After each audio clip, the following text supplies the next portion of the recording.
Tonight, a Maryland resident arrested after videotaping his encounter with a Maryland state trooper.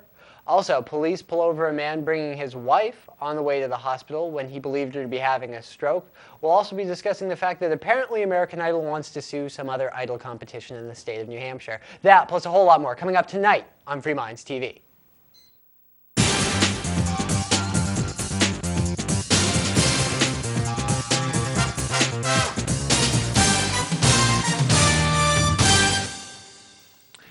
And welcome to episode 162 of Free Minds TV, where we challenge you to think outside the box. It still is Toby here with you. And Nick. And Nick, I wanted to start off the show real quick by mentioning that next week, you and I will each be drinking some hot sauce on the air, and hopefully in the coming weeks after that, we'll have a brand new backdrop here because that has to get ordered up. But we have raised the money, so thank you to the viewers who helped out on that, and to the ones who didn't, shame on you. You're getting this content for free, and I hope you feel guilty. The ones You get to watch us drink hot sauce for free as well. So if you feel real guilty, it's not too late. You can always help out. But thank you so much. I did want to say thanks to the people who did contribute and help us out, and it'll really tie the show together and make it look sweet. So check it out. Episode 163, right at the beginning of the show, is when we'll be drinking that. But we do have a lot to get into today. We are going to be discussing American Idol getting real uppity about the use of idol being used anywhere but in their name. But first, we're going to be discussing some police who, well, let the power get to their head a little bit and maybe went outside their bounds of what is lawful and, well, what is intelligent as well. Let's start off with a story about a man who was detained by police for trying to bring his wife, who was in some serious, a stroke or something serious was going on, to the hospital, and police just didn't like that, I guess. Yeah, the article doesn't actually say, apparently she wasn't having a stroke based on the way the article was written, but the wording signs were there. And this is coming from Chattanooga in Tennessee. A patient believed to be having a stroke says an officer with the Chattanooga Police Department blocked her husband from taking her to the emergency room at Erlanger, which is a hospital, Wednesday night. Aline Wright is a cancer survivor, amputee, and newlywed. Wednesday night, she began to show signs she was having a stroke. I started to feel some left arm numbness and a facial droop, said Aline. It appeared to me that I was probably having a stroke, which is probably more of a concern for people who have had serious health problems in the past. That's when her husband of 4 days, Jesse Wright, put her in a car and rushed her to the Erlanger Medical Center. Wright knows what to do in an emergency because he is a nurse technician at Erlanger, so he works there. It's not like he was just some random guy. He actually works at the hospital. On the way to the hospital, Aline says Jesse ran two red lights like stop signs. He would stop, then proceed if no traffic was coming. After Jesse ran the second stoplight 1 block from Erlanger, an officer who was at that intersection turned on his blue lights and followed the couple into the emergency room parking area. At that point, the couple's claiming that the officer blocked them from entering the emergency room and actually tried to, in effect, arrest right there. And then, according to their account, he actually went into the hospital room and tried to arrest the husband there as well. Apparently wasn't successful because, according to the story, emergency room staff told the officer he had to leave because the wife was having an emergency. The wife was having difficulty speaking, and they needed Jesse there to answer questions. Right. So basically, they told the cop to get lost, which he did at the time. Apparently, a warrant was issued for his arrest, and he was informed of that by security at the hospital. And he did eventually hand himself over. He was released on $7,500 bond, and he was held for about 8 hours after the initial arrest. Now, Nick, and he's facing a felony count of evading a police officer, even though he only went 1 block to the hospital. It was a block away. Why? Most people don't even pull over in the space of a city block. What's going through the police officer's mind in a situation like this? Last week we were reporting on a man who was arrested for saving a young girl's life, whitewater rafting. Police officers arrested a man because he jumped into the water and saved a girl's life, and the sheriff department really didn't like that, and they arrested him because he wasn't the qualified volunteer who was supposed to rope up and take an hour and let the girl drown, so he was arrested for that. Now we're talking about a man being arrested, a felony count for bringing his wife, who looked like she was in some pretty serious condition, to the hospital. What's going on here, Nick? Why? Are they getting some kind of a power kick off of this? I don't know. According to the officer's account, as a follow-up, the officer involved in this case has been placed on leave until paid leave. Gets his paycheck, I guess. He gets his paycheck. Innocent until proven guilty. Apparently, Jesse Wright is on unpaid leave from the hospital because he's facing felony charges here. Well, that's not very fair. No, it seems like they should both be on unpaid leave, or both unpaid leave. Seems like it'd make more sense. But yeah, the officers have been placed on leave. According to his account, their vehicle nearly struck his cruiser. Although, in the reporting here, even in the follow-up article, the author of the article seems to state as fact, I'm assuming it's based on some other witnesses' account of what was happening, that they actually went through the intersections with their emergency blinkers on, and they hit their horn before going through. So sounds like they took the proper emergency procedures. Right. So there's a discrepancy here between the police officer's report and the couple's report. The police officer is claiming he never tried to block them from entering the emergency room. The couple's claiming he did. The emergency personnel said they had to ask the officer to leave. So I don't know. That's according to the way the reporting. So we'll see what ends up happening. It's difficult to say exactly what happened, but to me, it sounds as though the officer probably tried to arrest the husband in this case, which is insane. I guess you're just supposed to wait at the red lights when somebody's having a stroke, which is pretty time sensitive. I mean, it's not something you want to mess around with because the longer you let a stroke progress, the more brain damage it usually does. Yep.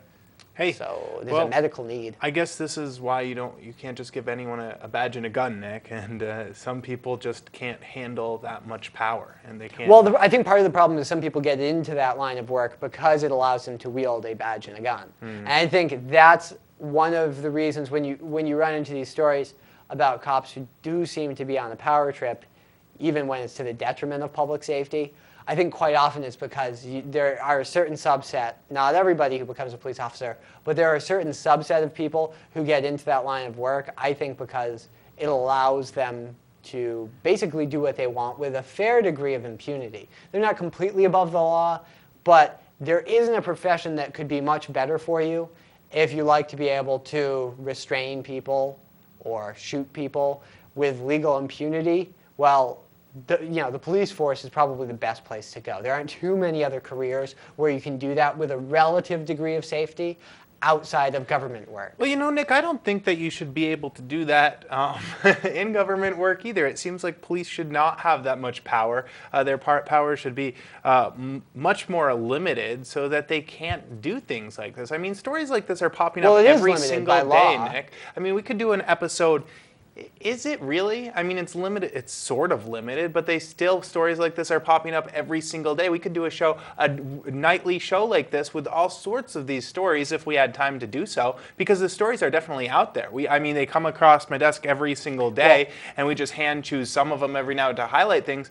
But this isn't like an anomaly. This kind of thing is happening every single day, all across the United States and really all across the world. Well, of course, there's a disconnect between the actual theory of accountability for police officers and other government workers and how it works in reality, the actual practice of the thing.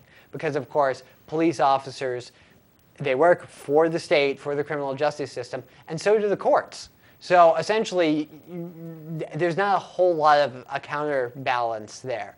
You're expecting the court system to try their own sworn officers fairly in the same way that they try everybody else who's not an officer of the court.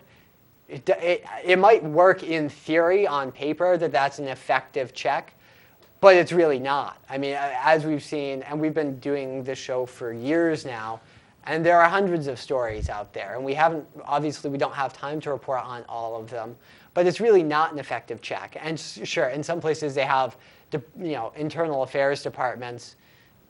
Sometimes there's some accountability out there. There are some mechanisms. I'm not saying that police officers who overstep their bounds or break the law are never held accountable, but that's typically the pattern. The pattern is it's much less likely that a police officer is going to experience the same punishment under the law, or any punishment at all, as you or I would, and quite often they walk away scot-free. When these things do actually go to trial, and it's very rare that you get past anything beyond a termination.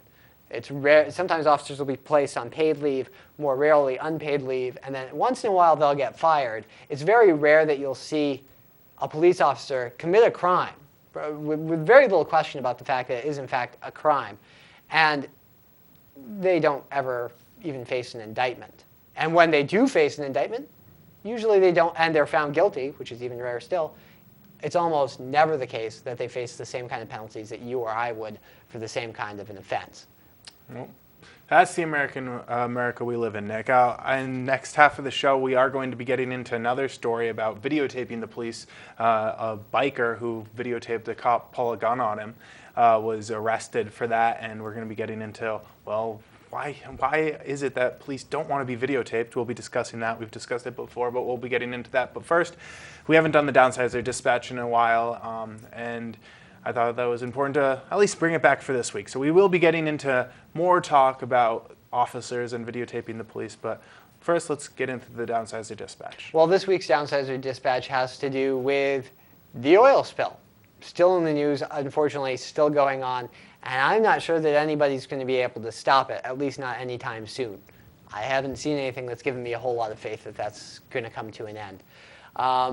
But Downsize DC is pointing out first regulations failed to prevent the oil spill, and now regulations are preventing the spill from being cleaned. That's not unusual. Government regulations often make problems worse, as regulations described in the sample letter below. And they point out that in efforts to clean up the oil spill, a lot of ships have been stopped from assisting under something called the Jones Act. Do you know what the Jones Act is? I don't.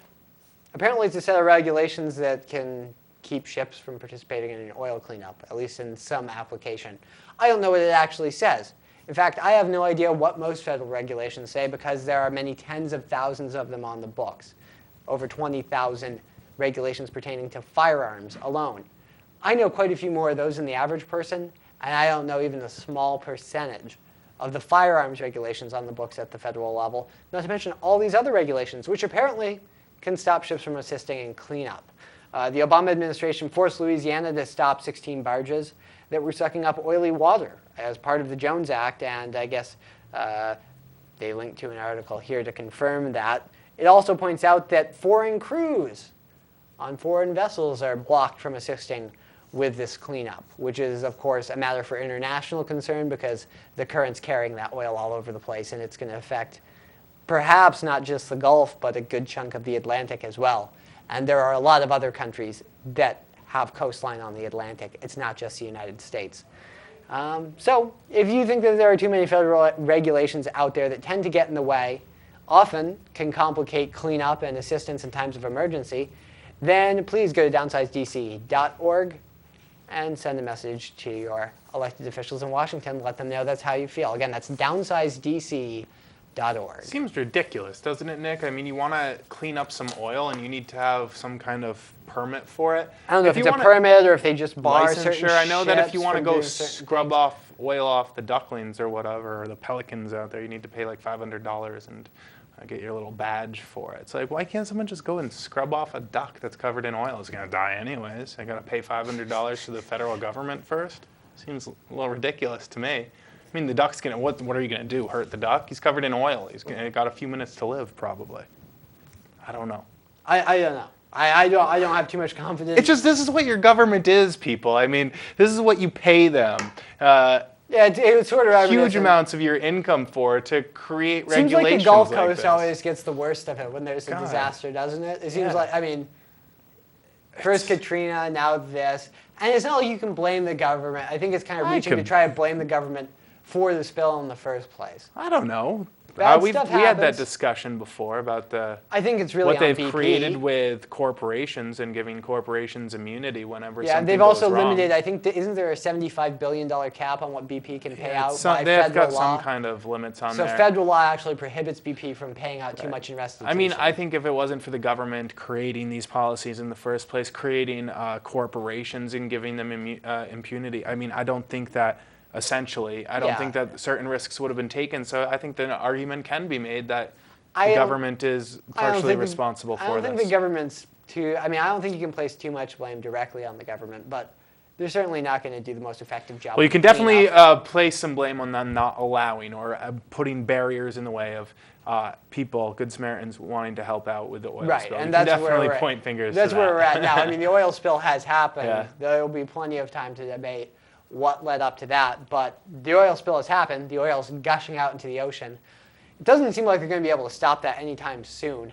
Not for a few months at least. Yeah, it doesn't seem like there's anything in the next couple weeks that's going to happen, except more oil is going to gush into the Gulf. Someone's got to clean it up, or I guess. So the cleanup and containment is pretty much where we're at, minimizing the amount of loss that takes place, minimizing the amount of damage. It's damage control now. So there you go. The government's not going to do a great job helping us control the damage. I don't think. And they're not going to apparently do a good job of letting people take matters into their own hands either. But they can get in the way, that's for sure. That's what we pay them our money for. Anyways, when we come back, we're going to be focusing in on more police. Why can't we videotape them? Why are they so upset At least in when you certain point states. a camera in their face? Yeah. Anyways, we'll be getting into that. And American Idol. Why are people not allowed to use the word idol, Nick? They should be. That and a whole lot more. Stay tuned. This is Free Minds TV. This is Glenn Jacobs, and you're watching Free Minds TV.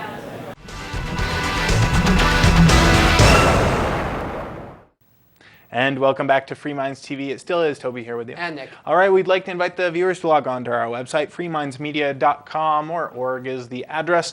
From there, you can get all the archives of the show, the radio show, ways to contact us, help out, and a whole lot more, all up at freemindsmedia.com. All right, Nick, when we left, we were talking about, well, the oil spill, but before that, we were talking about police officers just doing stupid things and not being held accountable for it.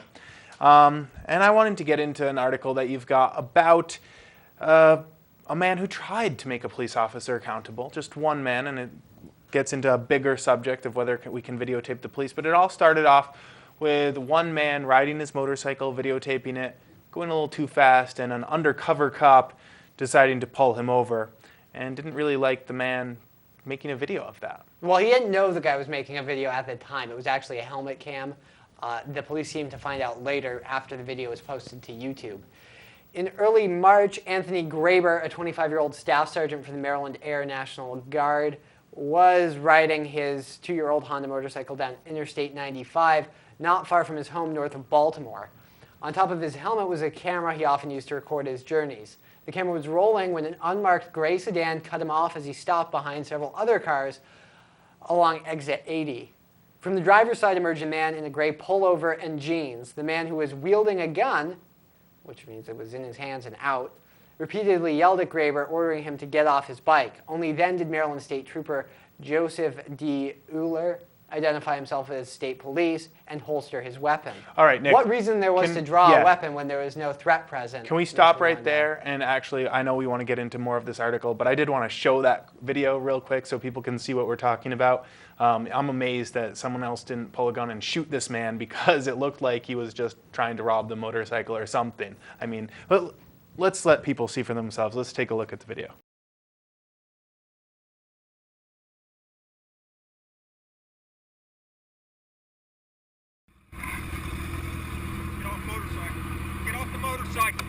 Get off the motorcycle, state police. See your hands. Put your hands up.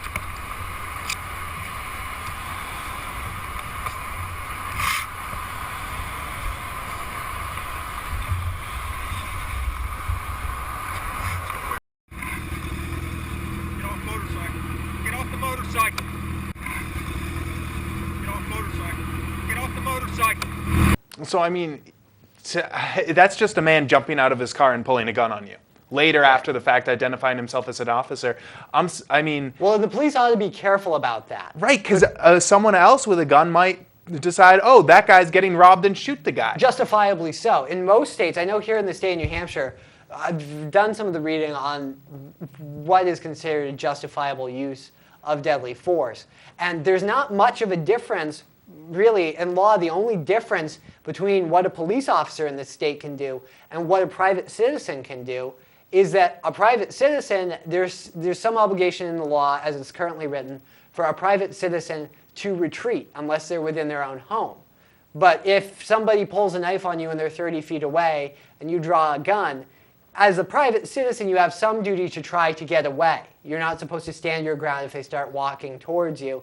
You're actually supposed to make some effort to avoid conflict. A law enforcement officer here where we are in New Hampshire does not have to do that. And I don't know how the lethal force statutes are written in the state of Maryland, but police officers do not, in most places, as I understand, do not have the magical power to draw a gun and point it at you when they're just making a traffic stop if they have no reason to think that you pose a threat to anybody's safety. Yeah, this guy was speeding, going a little too fast. And if you're not, I mean, there's no reason to think that you're armed. I mean, why don't they just do this at every traffic stop? Well, the reason is it's illegal. And the guy wasn't he's wearing not a even badge. marked. He wasn't marked. He wasn't wearing in a marked car. I mean, he was in a gray sedan, wearing plain clothes, jumping out of his car with his gun drawn. I mean, right away, he's lucky he didn't get shot. This is a really stupid thing to do. Really, really dumb in the first place. And then it gets into the rest of the I'm article. not sure he here, shouldn't Nick. have been shot. Because Right, if, I mean, if anybody this is- else who was not a state trooper decided to do this, I mean, most people would say it's reasonable if you witness a robbery and you have a gun for you to, an armed robbery for you to intervene, or if there's a murderer or a rapist, most people would think it's reasonable for a private citizen to draw a gun in that instance. Right. Now, if a private citizen decided to draw a gun, cut somebody off, box them in because they witnessed another private citizen commit a traffic violation, and then pulled a gun on them, they would be arrested. Because that's illegal. That's an unreasonable thing to do, and they should be. Yeah. Well, I think this So cop should the- figured out. so Nick. should the state I trooper. think he figured out Especially that when they're out of uniform. it was unreasonable when he watched himself on YouTube making an ass of himself, because that's what happened. The police saw the video posted to YouTube and got a little bit embarrassed about it. Yeah, well, here's what happens.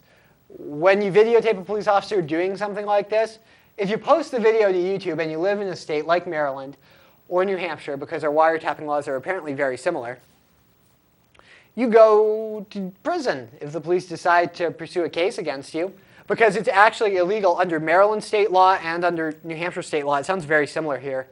If you videotape somebody without their consent and there's an audio recording involved, the law specifically refers to the audio recording, then that falls under a wiretapping law. Now, these wiretapping laws are antiquated. Originally, they were meant to protect private citizens. The original concern was they were meant to protect private citizens from things like blackmail and government overreach. They didn't want government officials just making wiretaps without warrants, and they didn't want private citizens spying on each other, making recordings of telephone conversations, things like that. Now, it's only supposed to apply where you have a reasonable expectation of privacy. I don't think that a law enforcement officer, a government employee, supposedly a public servant, making a stop on a public way where the public can observe, the public can take pictures and make video-only recordings, I don't think that's a private area at all. I don't consider an interstate highway, Interstate 95, to be a place where you have a reasonable expectation of privacy, especially when you pull in front of people with a vehicle and then whip a gun out and start waving it around. I don't think you can expect that people are going to give you a whole lot of privacy. I think you're going to draw some looks with that. And the police apparently can videotape people, including making audio recordings, with their dash cams, because apparently at a traffic stop, a private citizen, according to people talking in this article, does not have a reasonable expectation of privacy. But the law enforcement officer does. Yeah, a lot made of the laws, while they were written in the 1970s for the reasons you stated to protect people, were rewritten to give officers and government officials immunity since then. Right. So, I mean, originally it was written to protect citizens, and it's been rewritten to protect police and make this a law to go after citizens when they maybe make a videotape or an audio recording that they don't like getting out there. In this particular case, Anthony Graber, the guy who made this video, it sounds like he lives at home. The police raided his parents' home, and during a 90-minute search, confiscated 4 computers, the camera, external hard drives, and thumb drives. Wow, At they least- went all out for this one little videotape. At least they were nice enough not to take Graber to jail that day because he had just had gallbladder surgery, but he did turn himself in a week later. So they had to arrest him for this. Couldn't even just give him an arraignment. And I guess that's because this is considered a very serious felony, something that carries, I think, 14 to 16 years in prison for it? In this particular case, under Maryland law, he faces up to 16 years in prison, which is in many jurisdictions about what you Worse serve than, for rape or murder. Second-degree murder. You're probably not going to serve that much more than 16 years. Or manslaughter, at least. You're probably not going to serve more than 16 years. But apparently, videotaping an officer when they are, like I said, I don't know Maryland state law, Acting like but an ass. they're acting like an ass at the very least. I think it's pretty safe to say putting public safety at greater danger than they're helping it. And they very well may be breaking the law. I don't know. I'm not a lawyer, not a police officer. Don't know the laws in the state of Maryland, but they very easily could have been committing a felony themselves. And it makes no sense to me to threaten private citizens with 16 years in a state penitentiary when they're just videotaping a traffic stop, Well, Nick, it which the does police do if you're every a police day. officer. It does if the videos are going to be painting you in a bad light. If you can dissuade people from videotaping police officers committing crimes, committing police brutality, or just not doing their jobs, well, then that makes It you works look to your bad. disadvantage if you're a police officer who breaks the law or does a shoddy job following the proper procedures or doesn't do their job.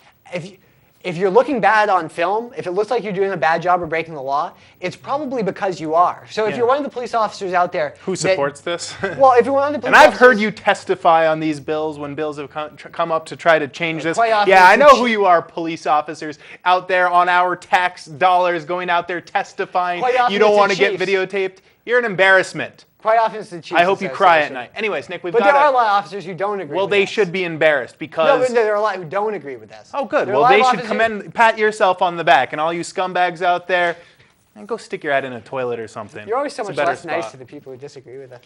I don't care. Disagree. They're not going to agree. They believe that people should go to jail for Yeah, up to you gotta- 16 years for videotaping an officer probably illegally pulling a gun on a private citizen. Yeah, they disagree. They're idiots, Nick. Whatever. You know who else is idiots? The people in charge of American Idol, Nick, because they seem to think that they can just put a copyright on the word idol. Yes, the producers of American Idol have told the organizers of the 5-year-old Hampton Beach Idol competition in New Hampshire to stop using their name. It's not their name. Idol existed long before. What is it? Is actually it in the- Fox? Who does American Idol? I don't know. I don't have TV. I don't even watch. I don't watch TV. I don't either, have except- TV. I just I have TV. but I Fox. don't watch I'm it. being told that it's Fox. The word idol has Actually been in appears in the existence Bible. In the Bible, Nick. The Bible Bible tells came you you're out not with it. supposed to have idols. It's actually. Those heathens. Isn't Fox? Whatever. It doesn't matter. But the point is here, you've got this giant corporation who took on the name American Idol, now saying that other small little shows can't use it. Now, real quick, let's throw it up on screen, okay? This is what American Idol, Hampton Idol was. A teeny little community affair. Nothing big. But apparently American Idol is so threatened by this, they need to threaten to sue the Hampton Idol people into changing their name, and Hampton Beach Talent Competition is now what it's called because, well, they just didn't want to go up against sued by Fox and American I mean, Idol. to be fair, Nick, they are wait, kind of but ripping off the idea of the name, but that you cares? can copyright a word as vague. isn't and as much- America before Idol? I mean, it's American, American, right? right. But it seems like they're ripping someone else off there, too. Isn't everything a ripoff, Nick? This To is some what's extent. wrong with society. When you have a society whose courts perpetuate this, well, there's something wrong with us. Anyways, that's going to do it for us. We'd love to hear your feedback. Log on to our website, freemindsmedia.org, and from there, just click on the contact button. Easiest way to do so. All right, stay tuned. Next week, we'll be drinking hot sauce. Until then, it's been Toby here with you. And Nick. Let's leave you with one more time of watching that police officer who pulled the gun on that kid look like an ass. Have a good night. Get off motorcycle. Get off the motorcycle. Get off the motorcycle. State police. See your hands. Put your hands up.